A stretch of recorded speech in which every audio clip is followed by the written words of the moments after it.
مومن شوہر ڈر گیا۔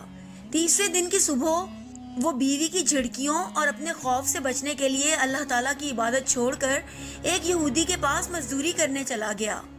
وہ پورا دن لکڑیاں کاٹتا اور مٹی اٹھاتا رہا، لیکن دوسری طرف اس کے گھر ایک فرشتہ انسانی شکل میں آیا اور اس کی بیوی کو 29 سونے کی اشرفیاں دے کر کہا، یہ تمہارے شوہر کی 29 دن کی مزدوری ہے جو اس نے بادشاہ کی خدمت کر کے کمائی ہے۔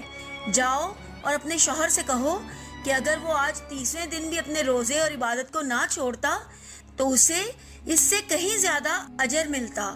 رات کو جب شوہر تھک ہار کر یہودی کی مزدوری کر کے گھر واپس آیا تو بیوی روتے ہوئے اس کے پاس آئی، اسے وہ تمام اشرفیاں دیں اور فرشتے کا پورا پیغام سنایا۔ یہ سنتے ہی مومن شوہر کے دل پر چوٹ لگی اور وہ زار زار رونے لگا۔ اس نے روتے ہوئے کہا، میرا رب کتنا کریم ہے، میں نے پورا مہینہ چاہے لالچ کی وجہ سے یا مجبوری کے تحت ہی اس کی عبادت کی، لیکن میرے رب نے پھر بھی میرا اجر مجھے بھیج دیا۔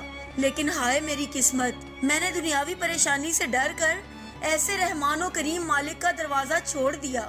امید ہے آپ کو آج کی ہماری کہانی پسند آئی ہوگی۔ ایسی ہی دلچسپ کہانیاں سننے کے لیے پلیز ہمارے چینل کو سبسکرائب